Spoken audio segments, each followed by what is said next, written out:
Just profits for the DNC. Now to fetch your little commies, cause there's a fee. Before the woke agenda, you bow down. Nothing but a bunch of late night clowns. Why you ain't funny?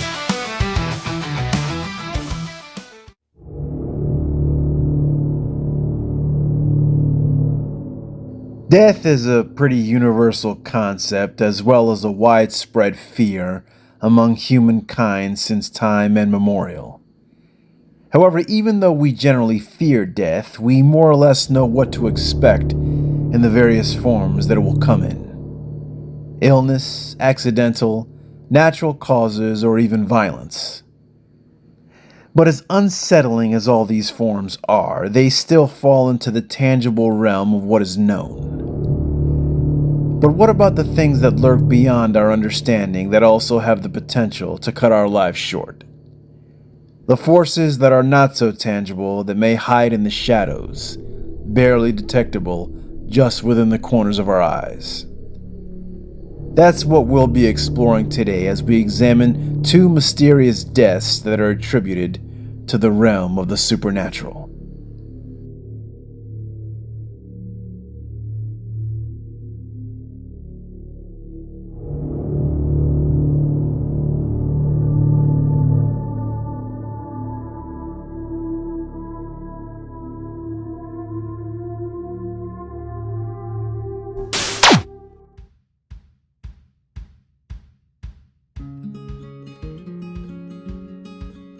In the early 90s, Christopher Case was about as well-rounded a guy as you'd ever want to meet. Born and raised in Richmond, Virginia, Christopher was well-liked with a rather extensive circle of friends. He was known for holding health and fitness in very high regards and was even seen going through small depression stints if he ever missed a workout. But an emerging love for music spurred Christopher into seeking a new, and what he hoped would be a lucrative career path out in the bustling streets of Seattle. He secured a job with the Muzak Holdings Company, which specialized in the soft and soothing tunes often heard in waiting rooms or elevators. Even though Christopher was popular, he tended to enjoy his own company and was definitely not a party boy by any measure.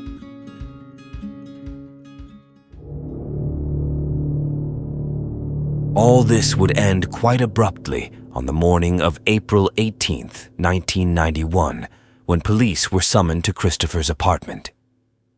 Searching through the premises, they found Christopher kneeling in his bathtub, fully clothed and tragically deceased.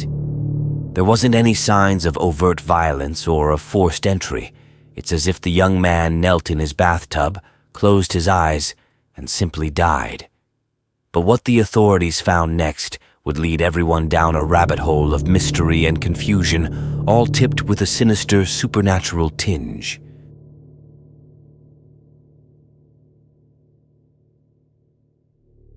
Strewn all throughout the apartment were a multitude of crosses and crucifixes, books of every nature dealing with the nature of the occult, and even trails of salt that lined various doorways in the apartment. To add to the eerie atmosphere, there was also soft religious music coming from various rooms inside his home.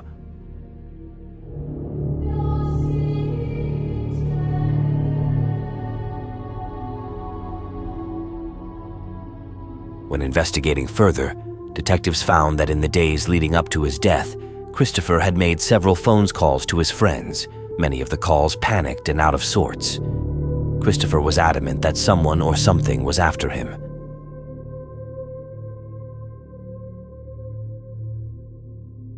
It was found that exactly 1 week before his death, young Mr. Case had embarked on a business trip to the various venture districts of San Francisco. It was said that at some point during the trip, he had been introduced to an older woman. She specialized in producing music with a Mediterranean feel and pedigree.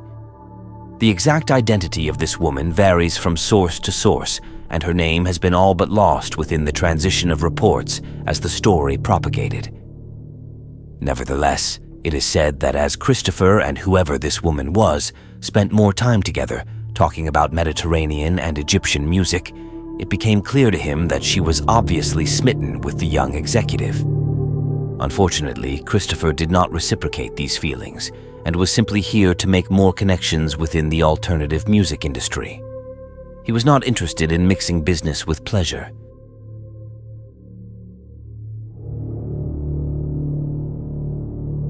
The woman did not seem to take kindly to Chris's polite rejection. Furthermore, she commented that she was a practitioner of witchcraft and that he would be sorry for subjecting her to that kind of rejection. Thinking that she was just angry, and somewhat understandably so, Christopher almost laughed off the encounter and wished her well as they parted company.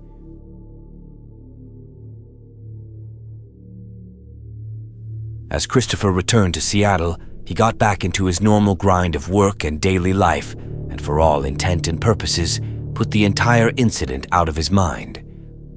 But on the third day after he had gotten back, Christopher started making his fateful phone calls to several of his friends. In a deep panic, he relayed how he was being kept awake at night by the sound of whispering voices, to which he could not find the source.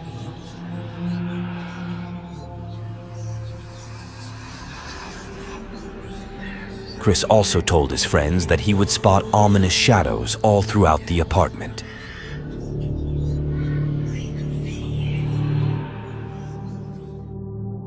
Two days before his untimely death, Chris would make yet another call to one of his friends, this time a young woman named Samantha, to tell her that something had attacked him during the night.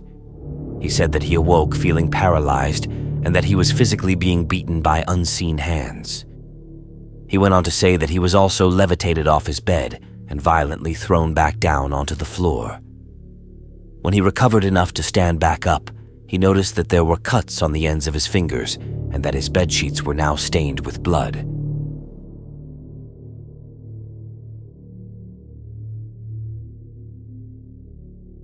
Shortly after the incident, Christopher went to a local religious bookstore and purchased several Christian paraphernalia, including crucifixes, books, and trinkets.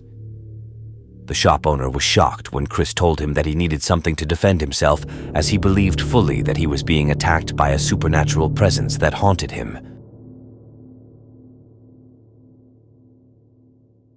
On the final night of the 17th, Christopher placed all his religious items interspersed throughout his home in the position police would later find them when they discovered Christopher's body.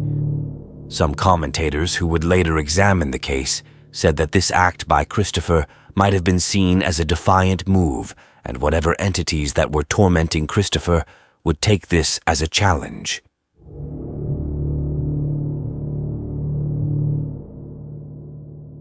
Friends commented that his paranoia was bordering on obsession. He wasn't sleeping and hadn't been into work for over 2 days. It is reported that in the early hours of April 17th, Christopher was seen leaving his apartment and heading over to a nearby hotel. When Samantha tried to contact him, she could not raise his phone and called the police out of concern. Chris could not be located and disappeared for the next 24 hours. At this point, Samantha was racked with worry and tried several more times to call her friend, all in vain. When the young woman returned home from a short shopping run, she found a distressing message on her answering machine. It was Christopher. There was fear, but also a sense of eerie calm, as if Chris was resigned to his fate.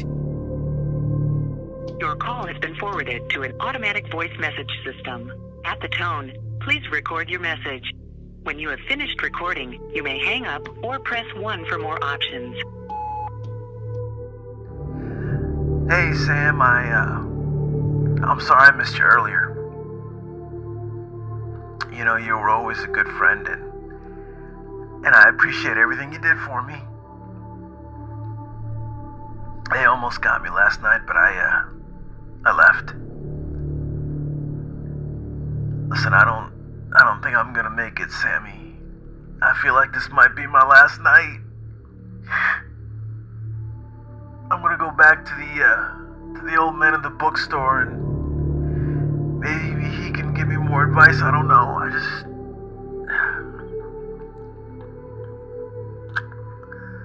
Look, but if not, I just don't think that there's any, I don't think there's any fight in this. You're too strong, and I don't know how much more I can take. But if you don't hear back from me, I love you, Sammy, and try not to cry. Somehow, some way, I'll make it back from the other side. Alright. Listen, I gotta go. I think I can hear him coming.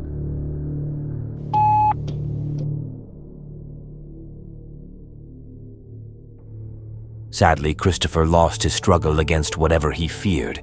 His official cause of death was listed as acute heart failure. This case has been met with all number of scrutiny-laden eyes, with many questioning key aspects of the story. One question many people seem to ask is why Christopher never decided to confront the woman that supposedly put this curse on him. One would think that if someone is complaining about being tormented by otherworldly spirits due to a witch's curse, they would immediately seek to confront the one that placed the curse in the first place. The identity of the supposed witch has never been verified, despite the story proliferating around the internet for a number of years at this point. Surely some web sleuth would have found something by now. But her name remains as elusive as Christopher's death itself.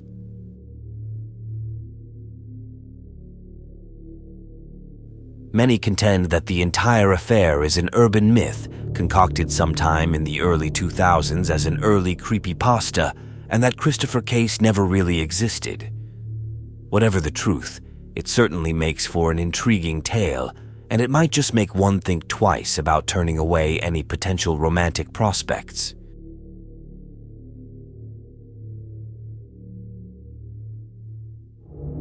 So what are we to make about this story of rejection and supernatural revenge? Was Christopher Case the victim of a dejected witch who felt that her sleight of heart was worth killing over? Or is this story just a tall tale meant to warn over the potential dangers of jealous love gone way too far? We'll ultimately let you decide. But if you ever find yourself headed to a meeting with an exotic man or woman with a flair for ancient styles of music, be sure to read the fine print on the menu, particularly the sentence that reads, "Question everything and trust no one."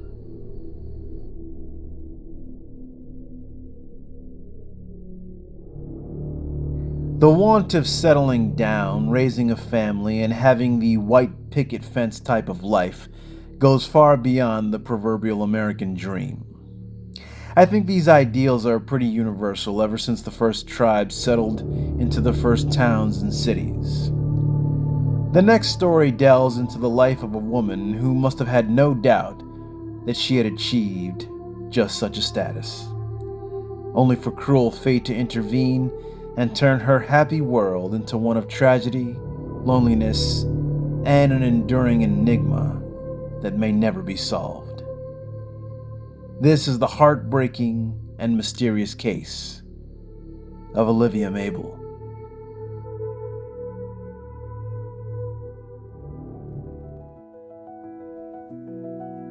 Our story begins in early September of the year 1990 in the moderate-sized city of Salina, Texas.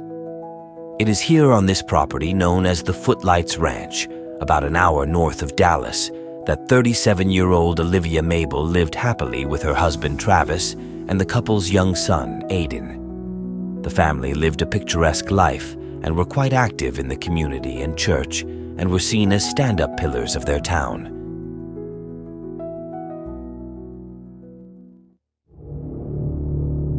This would all change one muggy day when the couple tragically found their son floating face down in a pond on the outskirts of their multi-acre property. 7-year-old Aiden had accidentally drowned while playing near the pond, his whereabouts going unnoticed by his parents.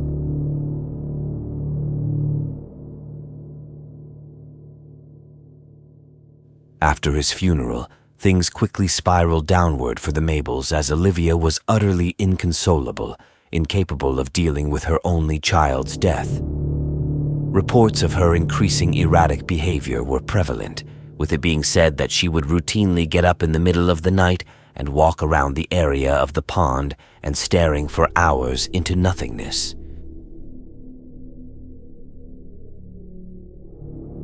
She was also obsessed with collecting books, trinkets, and other materials dealing with ancient death rituals amongst other occultic practices. After only a few months, Olivia's alarming behavior unnerved Travis to such a degree that he eventually divorced his wife and relocated to New England.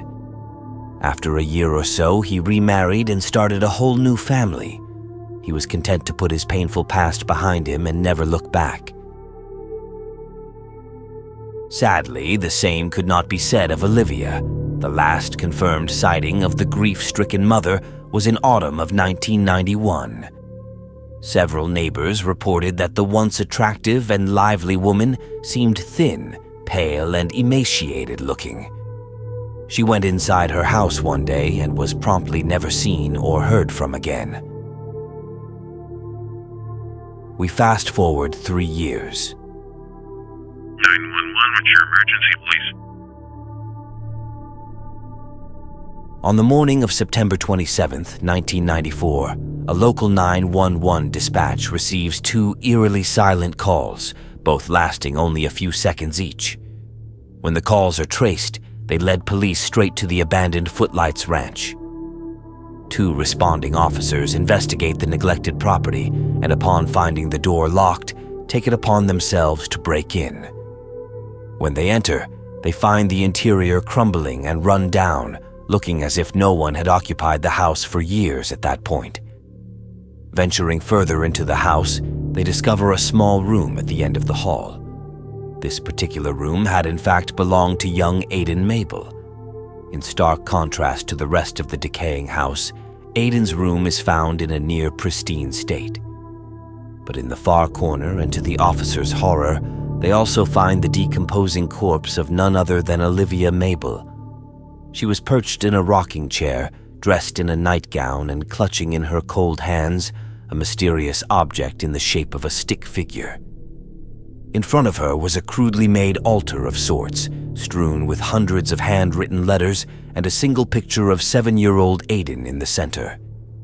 One of the officers, a woman named Francesca Santiago, wrote her experience in a detailed report, which partly reads as follows. You know, I spent a lot of time in El Paso, and I had an uncle that was into some really dark occult stuff, so I recognized the paraphernalia almost immediately. Now, when I walked into that room and I saw all the symbols and the photo on the altar, I felt a strong, angry presence wash over it. You know, I can't explain it. It was honestly the last thing that I ever expected to see in this town. Now the questions start to form. What had these police officers so unwittingly stumbled into? Was this a simple case of a grieving mother dying of a broken heart over her lost son? Or was there something far more sinister at work here? When the scene was processed, many describe a heavy, almost choking presence in the house, and especially in Aiden's room. Then, of course, there were the 2 mysterious calls placed to the 911 dispatch that prompted law enforcement to visit the Mabel residence in the first place. One has to ask, who or indeed what placed those calls? A few more disturbing clues would emerge as police discovered that the makeshift altar contained several pieces of loose paper written with Sanskrit symbols. Many of the inscriptions and symbology would later be translated as the words construct and to build.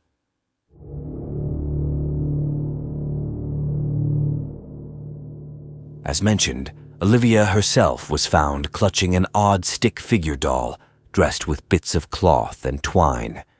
From the items that were found, many have come to the disturbing conclusion that Olivia was trying to create something known as a tulpa. This is a concept most often found in the annals of the transcendental movement derived from Eastern philosophy, combining Buddhism and forms of Hindu worship. Among certain sects, it is believed that one can literally create a being of pure thought inspiration, a thought form, if you will. It is an entity conjured up by using sheer concentration of will and the refining of one's deepest desires and fears. It has to be asked, was Olivia trying to resurrect her dead son using this Eastern form of occult practice and mysticism?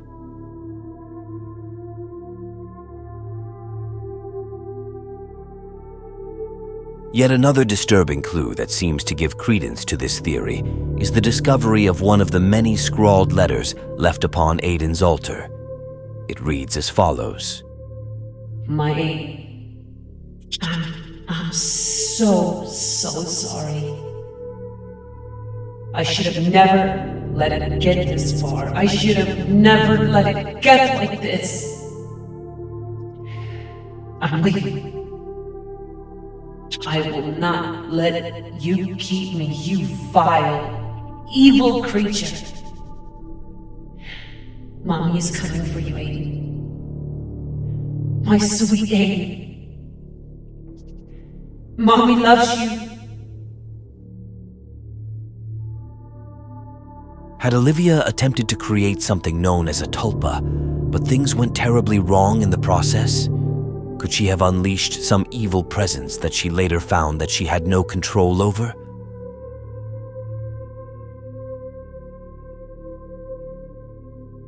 In a frightening footnote, when combing through more of the illegible letters on the altar, 2 were found to be dated as September 27, 1994, the exact dates of the mysterious 911 calls.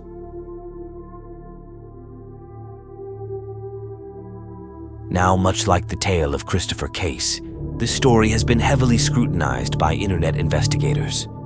It's now a mostly accepted fact that the story of Olivia Mabel is indeed a hoax, concocted as a viral marketing ploy for a film. There are differing accounts, some saying it was an early draft by Touchstone Pictures, others saying it originated from Paramount, and still others citing a now defunct independent studio that first drafted this story. But there is contention, and those that cling on to the fact that this story is legitimate and actually happened. As always, penalty of death is not here to take one side or another. We simply report the story as it has been circulated. It's always up to our audience to decide what they believe. Can a broken heart have led a mother to such drastic extremes to actually try and bring her son back from the grave, only for it to backfire and cost her own life in the process? You be the judge. But if this was indeed a true story, instead of trying to conjure a tulpa, Miss Mabel should have read the notes of clear and present danger. The big bold letters that read, "Question everything and trust no one." Until next time, this has been Dark Visions. Good night.